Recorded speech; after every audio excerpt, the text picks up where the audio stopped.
안녕하십니까? 예, 반갑습니다. 시험 잘 쳤습니까? 어렵죠? 답 아직 안 맞춰봤습니까? 맞춰봤습니까? 그럼 바로 문제 풀이 하도록 하겠습니다.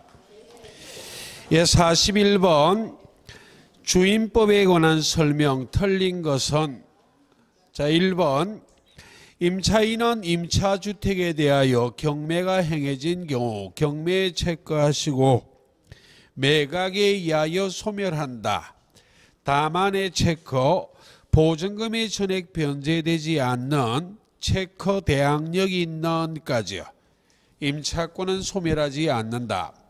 예, 경매의 네모를 치시고 경매에서 임차권을 대항한다는 말은 경락인에게 대항한다는 말이에요.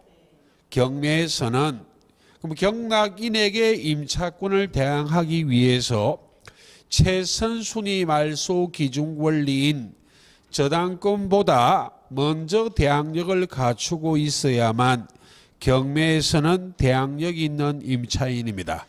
그럼 최선순위 저당권보다 먼저 대항력을 갖추고 있는 임차인이라면 원칙적으로 경매가 되면 임차권은 소멸하는 것이 원칙이지만 보증금이 전액 변제되지 않았을 때에는 임차인의 대항력 소멸 안 한다는 말입니다. 예, 이해 좀 하시고, 자, 2번이 되겠습니다. 자, 원칙적으로 민사집행법에는 목적물을 경매 신청하기 위해서 상대방을 이행지체에 빠뜨려야 해요.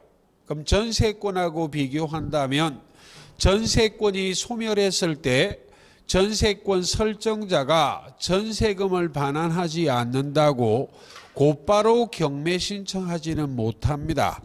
전세권 설정자가 전세금을 반환하지 않는 이유가 동시행 항변권이 존재하고 있을 수 있죠. 그때는 경매 신청을 못한다고. 그럼 전세권 설정자의 동시행 항변권을 소멸시켜야 되기 때문에 동시행 항변권이 소멸되면 이행지체 책임을 지죠. 예, 그러니까 전세권자는 목적물을 경매 신청하기 위해서 자기의 의무, 목적물 반환하고 전세권 설정 등기의 말소 등기에 필요한 서류를 교부하면 그랬는데도 설정자가 전세금을 반환하지 않는 것은 이행지체죠. 예, 상대방을 이행지체에 빠뜨려 경매 신청하는 게 원칙이지만 주임법상의 임차인은 등기가 되지 않았고 등기가 되지 않는 방법으로 대항력, 우선 변제권을 갖춘 것이 일반적이기 때문에 주택의 인도와 주민등록을 갖추고 확정일자를 갖추어 대항력과 우선 변제권을 갖춘 것이 일반적이기 때문에 임대인이 적법한 권한 없이 보증금을 돌려주지 않을 때 임대인을 이행지체에 빠뜨리기 위해서는 주택을 인도해야 돼요.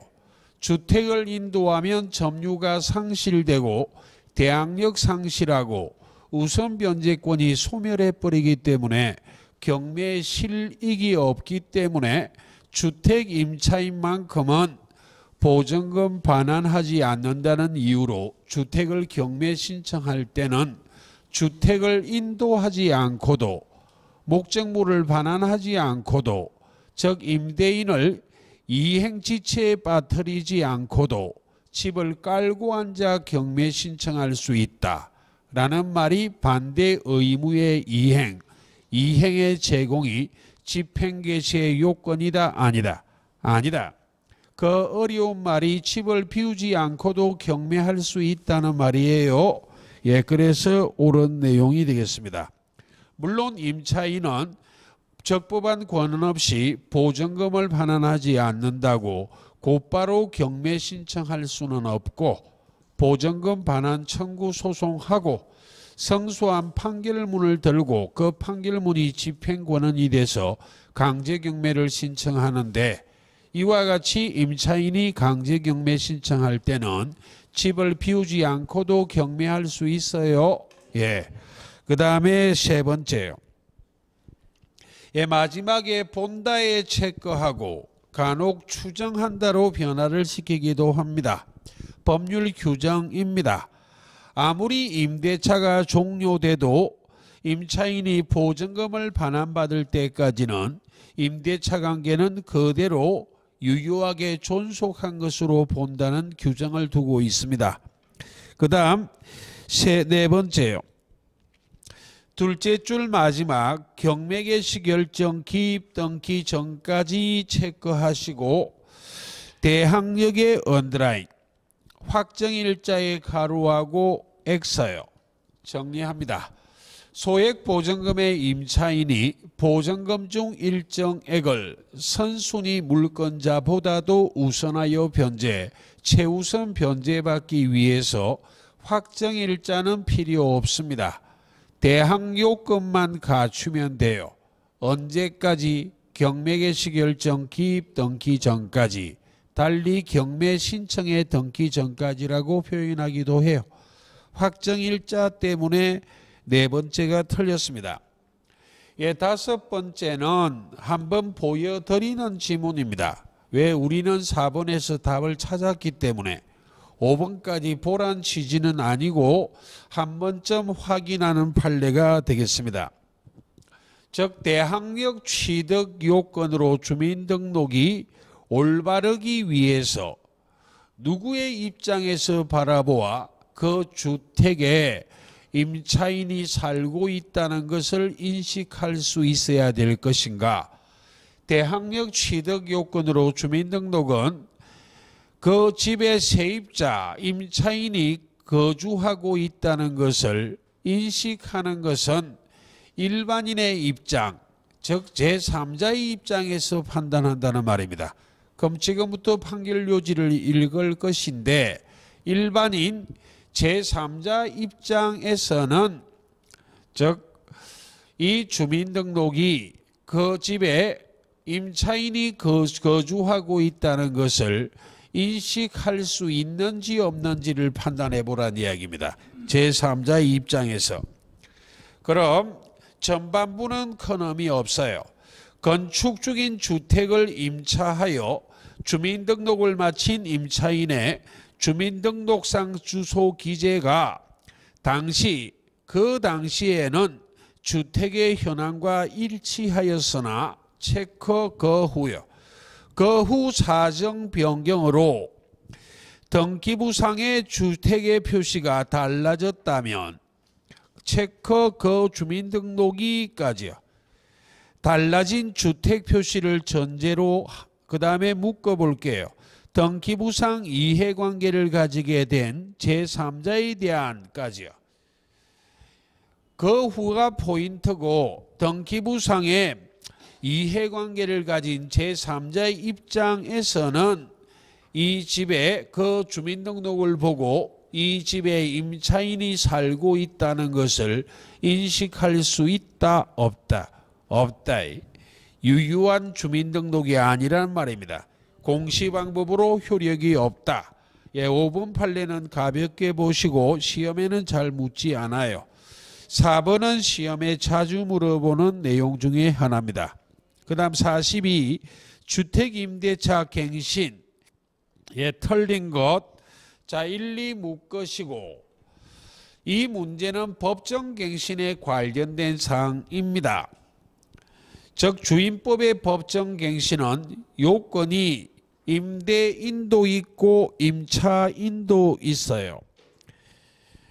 즉 임대인 1번 임대인이 체크요. 그 다음에 2번 위일에 있어 다시 임대인이 체크요. 정리한다면 임대인은 임대차 기간 만료 전 6월부터 1월까지 사이, 임차인은 그냥 1월 전까지라 규정하고 있는데 임차인 1월 전까지는 상임법에는 없어요. 그래서 1, 2번은 임대인만 서주라고 있습니다. 임대인이 임대차 기간 만료 전 6월부터 1월까지 사이에 통지하지 않는다면 법정 갱신이 된다. 그 통지를 1, 2번에 적어놓고 있지만 암기하란 취지 아니에요. 1번 갱신 거절의 통지를 하지 않았거나 2번 조건을 변경하지 않는다면 갱신하지 않겠다는 뜻을 통지하지 않았다면 법정 갱신이 된다. 법정 갱신이 되면 전 임대차와 동일한 조건으로 다시 임대차한 것으로 보지만 민법상의 법정 갱신과 달리 기간은 정함이 없는 것으로 본다가 아니라 주임법은 2년으로 본다. 상임법은 1년으로 본다고 명시하고 있어요. 그래서 3번 위 1, 2의 경우 임대차의 존속기간은 가로 그 기간에 정함이 없는 것까지 가로하시고 X예요. 주임법은 2년으로 본다라고 돼 있어요. 자, 4번, 5번을 묶으시고 묶은 좌측에는 이렇게 적으시면 되겠네요. 이 두 가지 규정은 상임법에는 규정이 없어요.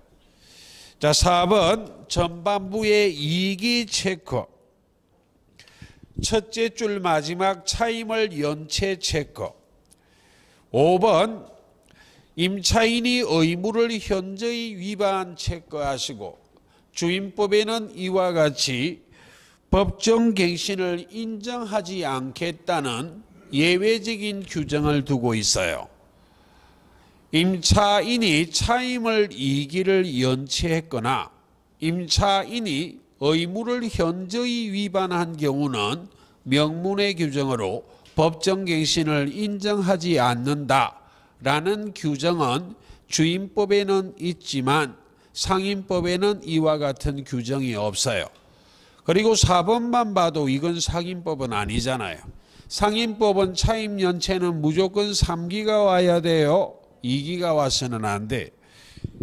그래서 4번, 5번은 주임법에만 법정갱신을 인정하지 않겠다는 제한을 두고 있지 4번, 5번과 같은 법정갱신을 제한한다는 규정은 상임법에는 없다는 걸 주의하시고 43.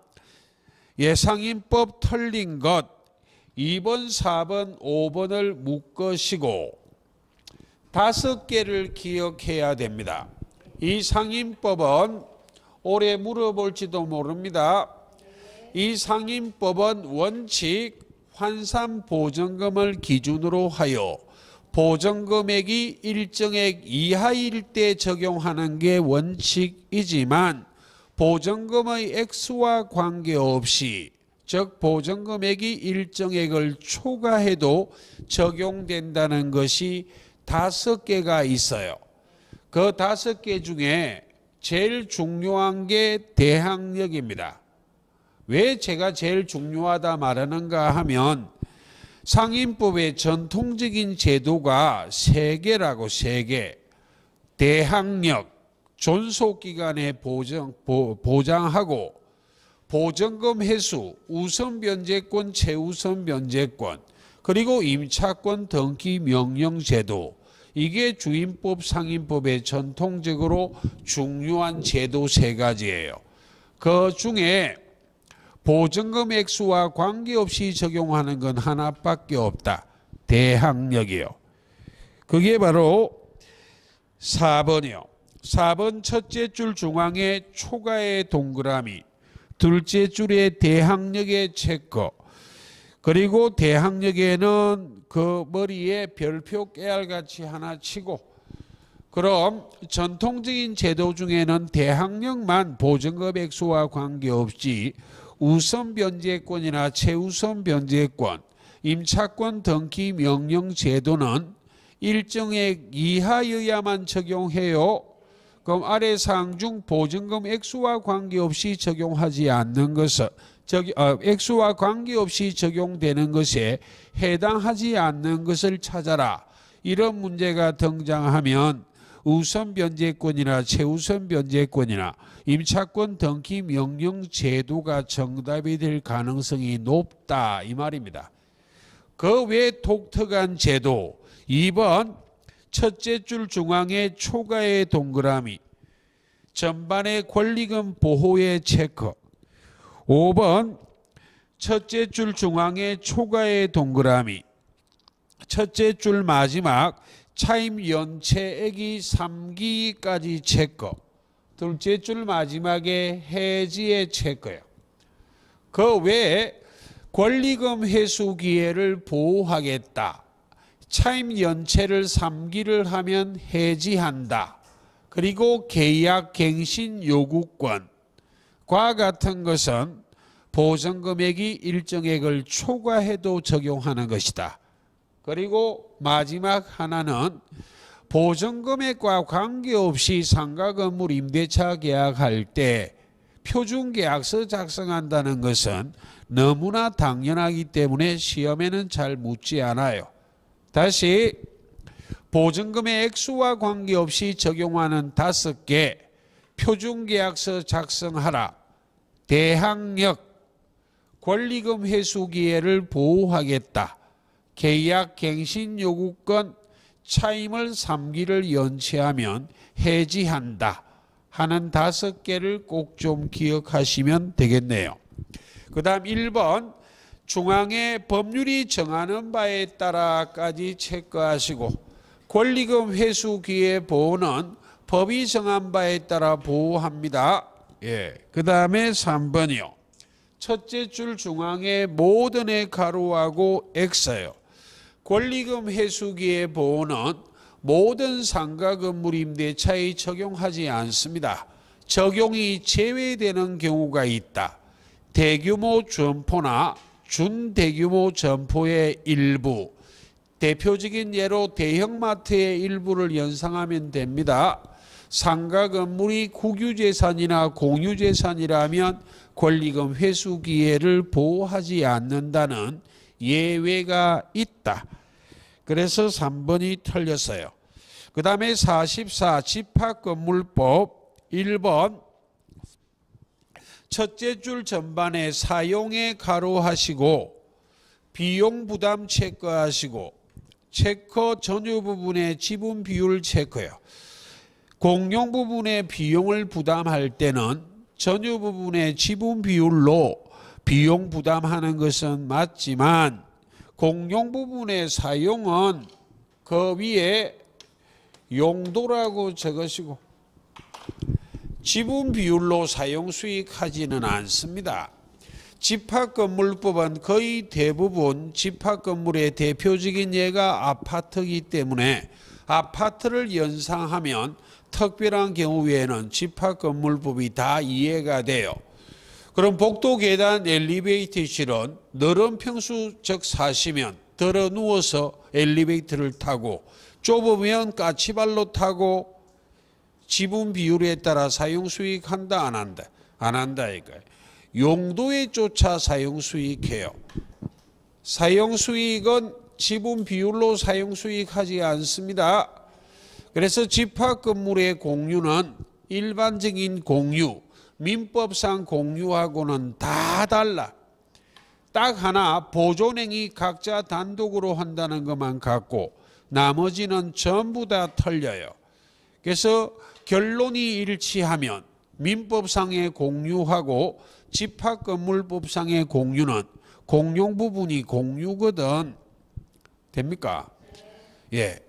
민법상의 공유하고 보존행위를 제외하고 결론이 민법상의 공유하고 일치하면 다 틀린 지문이에요. 예. 그래서 공유물의 사용은 민법할 때 자동차 연상하고 전부를 사용 수익하는데 지분 비율에 따라 사용 수익한다 그랬잖아요. 민법상의 공유는. 그런데 집합건물법은 민법상의 공유하고 논리가 일치하면 다 틀린 지문이에요. 용도에 쫓아 사용 수익해요. 보존행위만 둘 다 각자 단독이랑 공통 외에는 민법상의 공유하고 집합건물법상의 공유는 결론이 다 다릅니다. 지금쯤 민법상의 공유는 어렴풋이 논리가 들어앉았거든. 그러니까 집합건물법의 문제를 풀 때는 보존행위만 각자 단독 똑같고 나머지 그 집합 건물법상의 공유를 정확하게 암기할 가치는 필요 없고 민법상 공유하고는 다르다. 그게 바로 저 기본적인 기억할 내용이에요. 그 다음에 2번이요. 첫째 줄 중앙에 전원의 동의 체크하시고 둘째 줄 전반에 통지하지 않는 사항 체크하시고 여백에 예외라 적으시면 되겠네요. 예, 관리단 집회에서 결의는 소집 통지한 사항에 대해서만 결의하는 게 원칙. 예외가 있다. 전원의 동의요. 전원의 동의가 있을 때에만 통지하지 않는 사항도 무엇할 수 있다. 결의할 수 있다. 되겠습니까? 예, 전원이 다 알고 있기 때문에 결의해도 되죠. 예, 그 말입니다. 그 다음에 세 번째, 둘째 줄 중앙 전유 부분과 분리 가로 체크하시고 그 다음에 가로 법원의 강제 경매로까지 가로하시고 거기에 X예요. 언더라인 대지 사용권만을 처분까지요. 정리한다면 집합 건물의 공용 부분은 전유 부분과 일체로 처분해야만 하지 절대로 분리하여 처분하지 못한다. 절대 분리 금지요. 그냥 기억하라 예를 든다면 제가 101호 현관 앞에 살아. 엘리베이터 탈 일 없어. 복도 탈 일 없어. 그 지분을 전유 부분과 달리 분리하여 처분하겠다고 덤비면 된다 안 된다? 안 된다니까요. 절대 분리 금지. 근데 대지 사용권은 원칙이 분리하여 처분하지 못해요. 상대 분리 금지요. 법률이 규약으로 달리 정할 수 있다는 규정을 두고 있어. 그럼 전유 부분과 대지 사용권은 원칙적으로 분리하여 처분할 수 없고 예외적으로 분리하여 처분할 수 있는데 예외는 규약이다. 규약. 관리단 집회 규약으로 달리 정할 수 있을 뿐이지 아무리 법원의 경매라 해도 전유 부분과 대지 사용권을 분리하여 처분하는 것은 허용한다 안 한다? 안 한다고. 규약으로 달리 정할 수 있을 뿐이다. 됐죠? 예, 틀렸어요. 그 다음 네 번째요. 둘째 줄 중앙에 현재 소유자 체크요. 집합 건물에 하자 담보 책임을 물을 수 있는 구분 소유자는 현재 소유자입니다.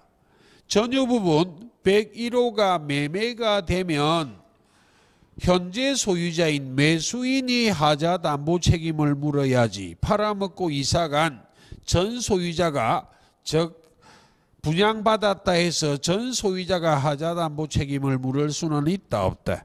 없어요. 최초 수분양자가 아니라 전유 부분이 양도가 됐다면 양도인 최초 수분양자가 아닌 현재 소유자가 하자 담보 책임을 묻습니다. 팔아먹고 이사간 자는 관심이 있다 없다? 없어. 그 하자로 인하여 피해를 받는 자는 현재 소유자잖아. 됐죠? 예. 그래서 틀렸고 그 다음 5번 첫째 줄 중앙에 전유 부분에 체크하고 둘째 줄에 사용 승인일 가로하시고 X요. 그 밑에는 인도 1이라 적으시면 되겠네요.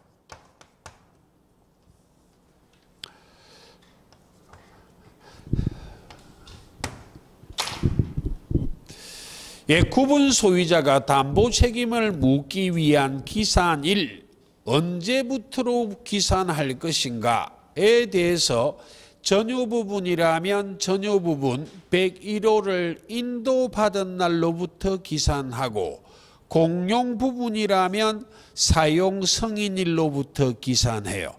이건 한번 했던 문제입니다. 그 다음 45 가담법 옳은 것 다툼 판례 첫째 줄 중앙에 공사 대금 체크 마지막에 대여금 체크 정리 판례에 따른다면 가담법이 적용되기 위한 채권은 소비대차에 부수한 채권이어야 되기 때문에 소비대차의 가장 대표적인 예가 금전소비대차예요. 돈을 빌려준 자는 대여, 돈을 빌려 쓴 자는 차용, 대여금, 차용금은 같은 말입니다. 채권을 담보하기 위해서 가등기했거나 소유권 이전 등기한 경우 이 법률을 적용하는 것이지, 매매 대금이나 물품 대금이나 공사 대금은 돈을 빌려주고 빌려선 채권이다 아니다. 아니기 때문에 아무리 가등기나 소유권 이전 등기에도 이 법률은 적용하지 않습니다. 그렇다면 문제는 소비대차에 부수한 채권인 대여금 채권, 즉 차용금 채권도 있고 매매대금 채권 등도 있어, 섞여 있어. 짬뽕이요. 적용한다 안 한다? 안 한다니까요. 주부를 따지지 않아요. 예, 섞여 있으면 적용하지 않는다.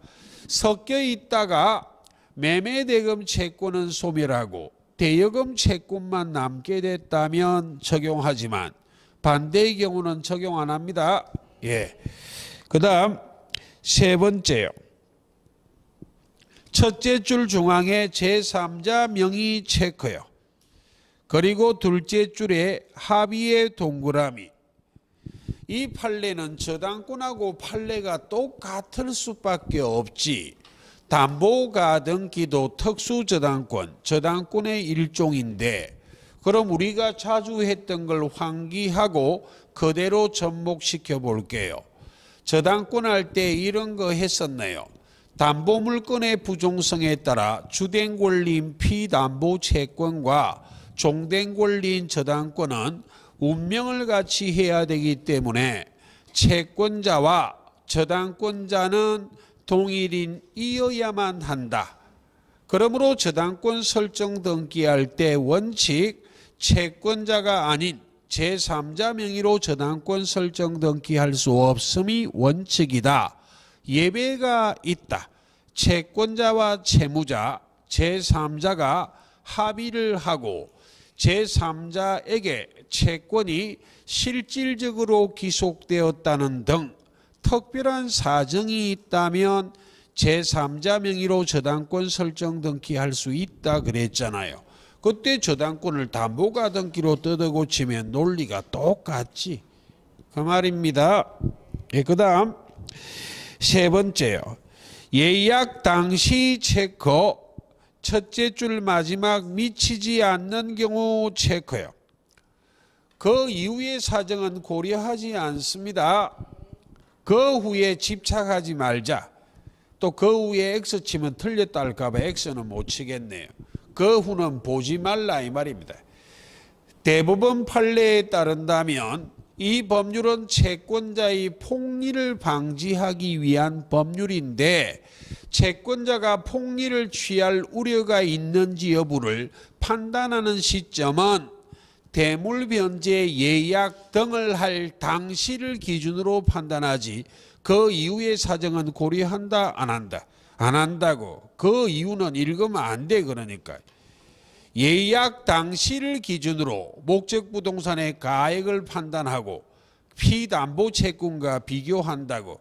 그래서 예약 당시의 목적부동산의 가액이 피담보채권을 초과하면 적용하지만 미치지 않으면 적용한다 안 한다? 안 한다고. 그 후를 읽으면 안 된다 이 말입니다. 예. 그래서 그 후 체크해 보시고 읽지 마라 이 말입니다. 그래서 그 부동산의 가격이 앙등하여 피담보채권을 초과하게 된다 할지라도 그 이후의 사정은 고려하지 않기 때문에 예약 당시의 목적 부동산의 가액이 피담보채권을 미달하고 있기 때문에 채권자가 폭리를 취할 우려 없죠. 이 법률을 적용하지 않습니다. 그 다음 네 번째요. 변제기 도래했음에도 불구하고 채무자가 채무를 변제하지 않을 때 채권자인 가등기 담보권자가 소유권을 취득하는 방법으로 청산, 귀속 청산, 권리 취득에 의한 실행하기 위해서 담보권 실행 통지, 청산금 평가액을 통지해야 되는데 이 청산금 평가액을 통지할 때 객관적 평가액에 미달하는 주관적 평가를 해도 통지로는 적법하기 때문에 청산 절차는 진행됩니다. 예. 그래서 틀렸네요. 마지막, 예. 사적 처분 청산함에 있어 이 법이 정한 절차를 하지 않기로 약정한 것은 허용하지 않습니다. 즉 가등기 담보권의 사적 실행에 있어 공적 실행은 경매고 사적 실행은 권리 취득에 의한 실행을 말해요. 있어서 채권자가 청산금 지급 이전에 체크해요. 본등기를 먼저 해주고 목적물을 먼저 인도해 주기로 약정하거나 또는 청산 절차를 거치지 않고 본등기 해주고 이런 건 허용한다 안 한다? 안 한다 이 말입니다. 그래서 5번이 옳은 지문입니다. 자 46번 명의신탁에 관한 대법원 판례 입장 틀린 것. 자 골자는 원래 이게 한계 판례예요. 한계 판례인데 즉 최초로 나왔던 판례의 원문을 한번 보여드린다는 취지인데 즉 기억하실 것은 탈법 행위를 목적으로 즉 조세 포탈이나 강제집행 면탈이나 법령상 제한을 회피할 목적으로 명의신탁한 것은 실명법이 금지하겠다는 규정을 두고 있는데 실명법이 금지하는 명의신탁 약정이라 해도 103조가 아닌 개별 규정, 강행법 규정, 효력 규정을 위반해서 무효이기 때문에 103조는 적용하지 않으므로 반사의 질서행위 아닙니다. 반사의 질서행위가 아니기 때문에 이행한 것이 불법 원인급여에 해당하지 않는다. 그러므로 부당이득 반환 청구할 수 있다라는 말을 늘어서 적어놓은 거예요. 그래서 1번 반사의 질서행위는 아니다. 2번에서 3번으로 화살표. 명의신탁 약정이 무효라 하더라도 명의신탁자가 체커 다른 법률관계에 기하여까지요 등기 회복하는 것을 금지하지 않는다. 그러므로 3번이요. 명의신탁자에 대하여 체커 행정적 제재나 형벌을 부과한다까지요 하여 사적 자치를 침해하는 것은 아니다. 라는 게 판례 입장입니다. 부동산 실명법이 실권리자 명의로 등기하라 이 말이죠. 그리고 다른 법률관계로서 등기 명의를 회복할 수 있는데 강행법 규정, 효력 규정을 위반하여 무효이지만 다른 법률관계에 따라 등기 회복이 가능하기 때문에 행정적 제재나 형벌을 부과하는 것이 사적 자치를 침해하는 것은 아니란 게 판례입니다. 그래서 2번, 3번은 한번 보시면 되고 그건 정답과 관계없고 4번, 5번 묶으시고 4번 둘째 줄 마지막 불법 원인급여에 해당한다 볼 수 없다 체크하시고 그러므로 5번 불법 원인급여가 아니기 때문에 부당이득 반환 청구할 수 있다가 5번이에요. 5번 채무상환의 회피 즉 강제집행 면탈이에요. 탈세 등의 목적으로 명의신탁 제도를 악용해도 이는 반사의 질서행위가 아니기 때문에 불법 원인급여에 해당하지 않으므로 부당이득 반환 청구할 수 있다로 가야죠. 신탁자는 나중에 원상회복을 주장하여 수탁자에게 소유권 이전을 요구할 수 있다.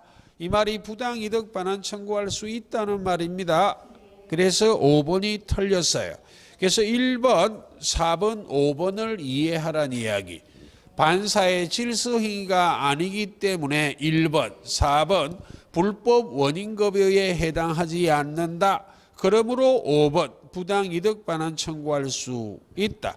판례가 원상회복이란 용어를 썼지만 원상회복 의무도 부당이득 반환 의무의 일종이에요. 예. 그 다음 47번이요. 갑은 성납기간을 2018년 6월 30일로 정하여 6월 30일로 정하여의 체크예요. 그럼 성납기간을 6월 30일까지로 정했다는 이야기입니다. 됐죠? 예. 을에게 자기 소유 토지 한 필지를 1억 원에 매도하겠다는 의사를 표시하였다. 틀린 것은 첫째 줄 마지막 6월 30일까지는 체크, 둘째 줄에 중앙에 철의 체크야. 정리. 성납기간은 여러 가지 의미가 있지만 그 중에 하나가 청약의 구속력입니다. 청약의 구속력이란 말은 기간을 정했다면 그 기간 내, 기간을 정하지 않았다면 상당한 기간 내 청약의 의사표시를 처리하지 못하죠. 이건 기간을 정했기 때문에 그 기간 내 처리하지 못한다. 그 다음 2번이요. 첫째 줄 중앙에 성락의 체크, 그 다음에 연착의 체크요. 2번은 법률 규정을 물어보고 있습니다. 연착된 성락은 청약자가 새 청약으로 볼 수 있다고 규정하고 있죠. 예, 그러므로 성락이 연착됐다라는 말만 갖고는 계약 성립 안 합니다. 청약자가 연착된 성락을 새 청약으로 보아 청약자가 성락했다는 말이 따라와야 계약이 성립합니다. 그러므로 청약자인 갑은 이 연착된 성락을 새로운 청약으로 보아 계약을 성립시킬 수는 있죠. 예, 3, 4를 묶으시고 비교해 볼 것인데 3번을 얼핏 잘못 이해하면 사고에 의한 연착이라고 착각을 하는 분이 있어요. 사고에 의한 연착은 4번이고 3번은 통상적인 연착이에요. 그럼 읽기 전에 먼저 이해해 보자고. 성납기간을 6월 30일 정했는데 6월 29일 날 성낙에 편지를 보냈습니다. 7월 1일 날 도달했다고. 이틀 만에 도달했어요. 사고가 생겼다 안 생겼다? 안 생겼잖아. 통상기간이 연착이잖아. 성납기간 내 성낙의 통지를 발송해도 성납기간이 경관 후 도달한 것이 무조건 사고라고 보면 된다 안 된다? 안 되잖아. 그럼 가령 예를 든다면 6월 10일 날 성낙의 통지 발송했습니다. 7월 1일 날 도달했어요. 21일 걸렸습니다. 우리나라에서는 사고다 아니다? 사고잖아. 그럼 10일 날 발송하면 성납기간 내 30일까지는 충분히 도달할 수 있었는데도 그 기간이 경관 후에 도달한 것이 사고 아니냐고. 3번을 사고라고 착각하면 안 돼요. 3번 상대방 을이 우편으로 발송한 성낙의 통지가 묶어볼게요. 7월 1일에 갑에게 도달하였을지라도 그것이 성납기간 내 발송한 것까지요. 성납기간 내 발송해도 30일 날 발송했을 수도 있고 29일 날 발송했을 수도 있어요. 이건 사고다 통상이다? 통상이에요. 통상. 통상적인 연착된 성낙은 청약자가 새 청약으로 볼 수 있다는 규정이 있기 때문에 청약자인 갑이 성낙했다는 말이 따라오지 않는 한 성낙기간이 경관 후 성낙의 통지가 도달한 것이기 때문에 원칙은 계약은 성립한다 안 한다? 안 한다고. 그래서 틀렸어요. 그럼 비교해보자. 4번. 이게 사고입니다. 4번 묶어볼게요. 상대방의 성낙이 연착한 것이라도 그것이 성낙기간 내 6월 30일까지 도달할 수 있었던 발송인 때까지 묻것이고, 이런 연착이 사고에 의한 연착이라고 되겠죠? 예, 사고에 의한 연착이요. 사고에 의한 연착은 청약자, 갑에게 연착 통지의 의무가 있어요. 그런데 청약자인 갑이 연착 통지를 하지 않는다면 연착되지 않는 것으로 보기 때문에 계약은 성립하는 겁니다. 예. 그 다음에 5번이요. 상대방의 이에 응하여 우편으로 발송한 성낙의 통지가 언더라인 6월 30일까지 도달하면까지요. 계약은 계약 밑에는 격이라고 적으시고, 그 성낙의 통지를 성낙의 체크요. 발송한 때 언더라인 성립한 것이다. 우편이란 말은 격지자입니다. 격지자 간의 계약은 계약의 성립 시기를 앞당기기 위해서 성낙의 통지는 발신주의 예배 발송한 때인데, 단 조건을 달기를 이 성낙의 통지가 성낙기간 내 상대방 청약자 갑에게 도달하는 것을 조건으로 하여 발송한 때 계약 성립한다, 그 말입니다. 예. 그 다음 48 동생항변권 옳은 것. 1번 첫째 줄 중앙에 별개의 계약 체크요. 마지막 특약의 이해 체크요. 특약의 이해 밑에는 임의규정이라 적으시고, 계약법의 임대차 일부 규정만 편면적 강행 규정이고 나머지 모든 계약법의 규정은 임의규정이기 때문에 동생항변권에 관한 규정은 임의규정입니다. 그럼 쌍무계약의 이행상의 결연성의 문제로 원칙적으로 동생항변권이 발생하기 위해서 쌍방의 채무가 동일한 계약이어야 하는 게 원칙이지만 임의규정이기 때문에 당사자 간의 특약으로 별개의 계약이라도 동생항변권을 발생시킬 수 있다 없다? 있다. 임의규정이에요. 그 다음에 동그라미 2번이요. 첫째 줄 이외 체크요. 여백에는 원칙이라 적으시고,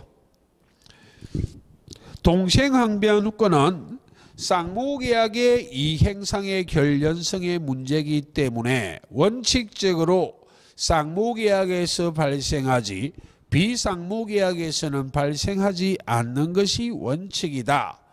다만 이 판례를 살을 좀 붙이면 서로 비쌍무계약이라 할지라도 공평의 원칙상 서로 동시에 이행하는 것이 적합하다고 판단한다면 예외적으로 동생항변권이 인정될 수 있는 예외는 있습니다. 예. 그 다음에 세 번째요. 셋째 줄 전반에 의무와의 동그라미요.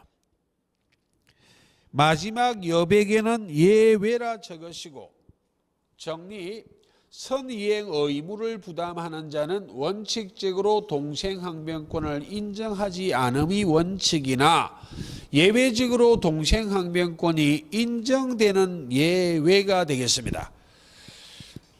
매수인이 선이행 의무인 중도금 지급 의무를 지치하고 있는 동안 상대방 매도인의 채무가 변제기에 도래했다면 선이행 의무인 중도금 지급 의무까지도 상대방의 소유권 이전 등기 의무와 동생관계가 되는 예외적인 판례입니다. 예. 그 다음에 네 번째요. 첫째 줄 임대차 종료 후의 동그라미요. 둘째 줄 중앙에 사용 수익한 경우까지 체크요. 셋째 줄 중앙에 부당이득 반환 체크요. 없다가 틀렸네요. 포인트는 둘째 줄 사용 수익한입니다. 정리, 임대차가 종료한 후 임차인이 적법한 권은 동생항변권을 행사하여 목적물을 반환하지 않고 인도거절, 점유하고 있을 때 그 목적물을 종전의 임차 목적대로 사용 수익했다면 실질적 이득을 얻었기 때문에 부당이득 반환해야 됩니다. 그런데 동생항변권을 행사는 했지만 종전의 임차 목적대로 사용 수익하지 않았다면 실질적 이익을 얻은 건 없죠? 그때는 부당이득 반환 의무는 부담하지 않아요. 그래서 틀렸고, 그 다음에 5번 둘째 줄 전반에 수령지체 체크하시고 마지막 이행의 제공 없이도까지 가로하시고 없이도 밑에 X예요. 소팔레입니다. 소팔레. 근데 꼬리를 약간 변형을 시켜 어렵게 와 닿겠네요. 정리한다면 쌍무계약의 동생관계에 있는 당사자 일방이 먼저 채무 이행 제공하고 상대방이 수령을 지체했다 할지라도 수령 지체에 빠진 자의 동생항변권을 소멸시키기 위해서 이행의 제공은 계속돼야만 하지, 소를 계속 끌고 가야만 하지, 이행의 제공이 계속되지 않는 한, 소를 계속 끌고 가지 않는 한 수령 지체에 빠진 자의 동생항변권은 소멸하지 않는다. 동생항변권이 소멸하지 않는다는 말은 존재한다. 이행지체 책임은 진다 안 진다? 안 진다. 그럼 수령지체에 빠진 자의 동생항변권을 소멸시켜야 수령지체에 빠진 자가 이행지체 책임을 질 것이기 때문에 수령지체에 빠진 자의 동생항변권을 소멸시켜 이행지체 책임을 지게 하기 위해서 이행의 제공은 계속돼야만 하잖아. 되겠습니까? 예. 그래서 당연히 이행지체에 빠진다. 이행지체에 빠진다는 말이 옳은 지문이 되기 위해서 이행의 제공은 계속돼야만 한다. 그 다음 49번. 갑과 을은 갑 소유 건물 1억 원에 매매하기로 하는 계약을 체결하였다. 그럼 갑이 매도인, 을이 매수인. 다음 설명 중 옳지 않은 것. 그럼 불능의 문제에서 사례가 매매라면 매도인 갑이 채무자, 매수인 을이 채권자. 1번 그 건물이 계약 체결 이전에 동그라며 화재로 소실되었으나 체커 매도인 즉 채무자 갑의 실수로 이를 알지 못하고까지요. 실수 위에는 이렇게 적으시고 과실이요. 선이지만 과실이 있다는 말입니다. 계약을 체결한 경우 매도인 채무자 갑은 체커 선의 및 무과실인 매수인 을에게까지요. 정리합니다. 원시적 불능을 말해요. 원시적 객관적 전부 불능. 계약 체결상의 과실 책임의 문제인데 목적물을 인도 거부해야 될 의무를 부담하는 매도인 갑은 악의 또는 과실이 있어야 하고 과실이 있네요. 상대방 매수인 을은 선의 및 무과실이라면 상대방 매수인 을이 매도인 갑에게 계약 체결상의 과실 책임을 물어 손해배상 청구할 수 있다. 이때 손해배상의 범위는 원칙 신뢰이익이죠. 예. 그래서 요건을 갖추고 있어 옳은 지문이에요. 갑은 악의 또는 과실인데 문제는 과실이 있다고 되어 있습니다. 예. 그 다음 2, 3을 묶으시고 2번 계약 체결 후에 동그라미요. 그리고 중앙에 지진으로 멸실 체크요. 3번 을의 수령 지체 중 체크요. 지진으로 멸실 체크요. 정리합니다. 먼저 지진으로 멸실됐다. 후발적 불능에 지진으로 멸실됐다는 이야기는 채무자에게 귀책 사유가 없다. 그러므로 원칙 채무자가 위험을 부담함이 원칙이지만 2번이요. 그러나 쌍방이 귀책 사유가 없다 할지라도 채권자 매수인의 수령 지체 중에 쌍방이 귀책 사유가 없는 것은 예외적으로 채권자에게 위험이 이전됩니다. 그럼 채무자 위험 부담주의 원칙이 2번, 채권자에게 위험이 이전된 것이 3번. 이때 위험은 반대급부 대금의 위험을 누가 부담할 것인가? 2번은 채무자 갑이, 3번은 채권자 을이.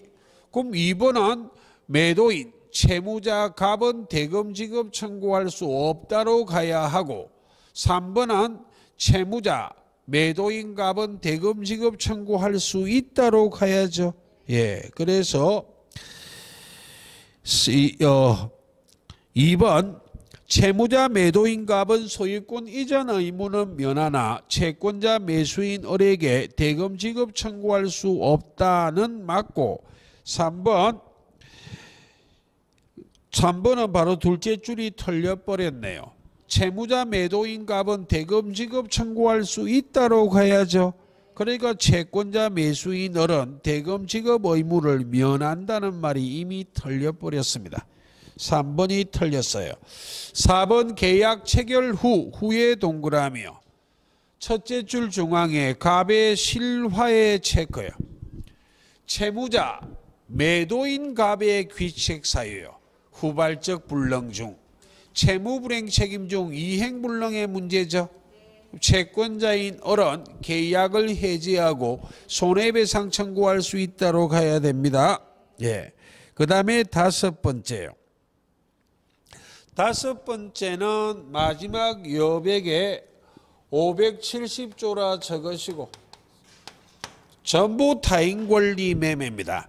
그 건물이 타인의 소유이어서 갑이 소유권을 이전할 수 없는 경우 전부 일부를 적시하지 않는 것은 전부가 생략된 거예요. 예, 전부 타인 권리 매매. 악의의 매수인도 계약 해제할 수 있기 때문에 계약 해제는 선악불문이죠. 예, 둘째 줄 마지막에 해제 체크하시고 선악불문이기 때문에 할 수 있다. 자, 50번 제3자를 위한 계약 털린 것 다툼 판례. 자, 1, 2, 3을 크게 묶으시고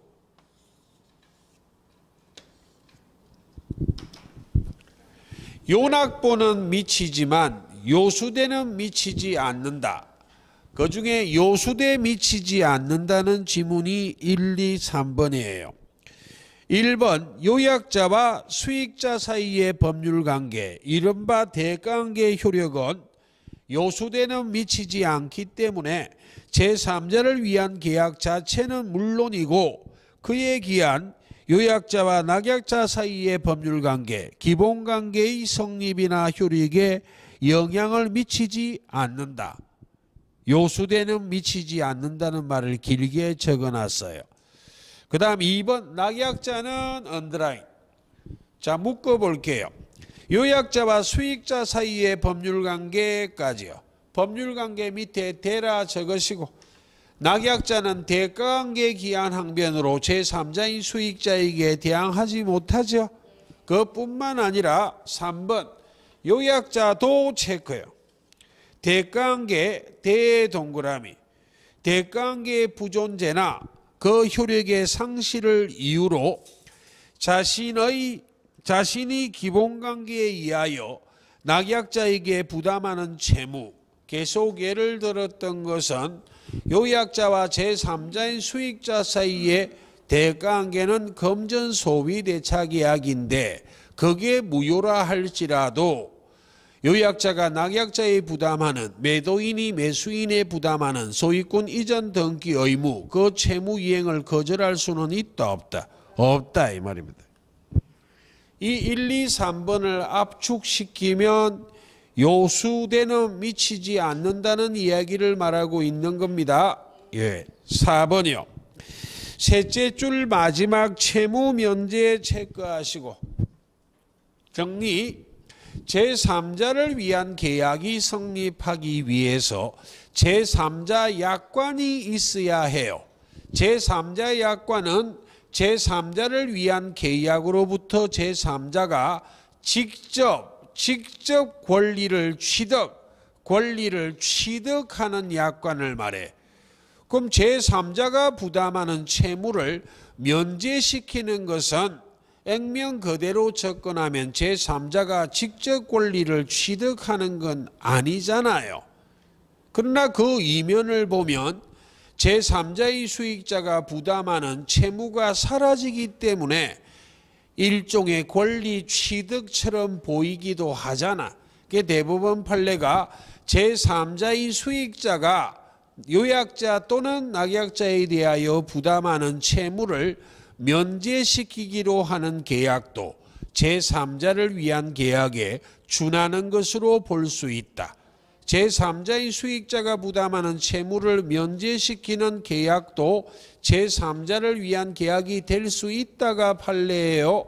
그래서 네 번째가 틀렸어요.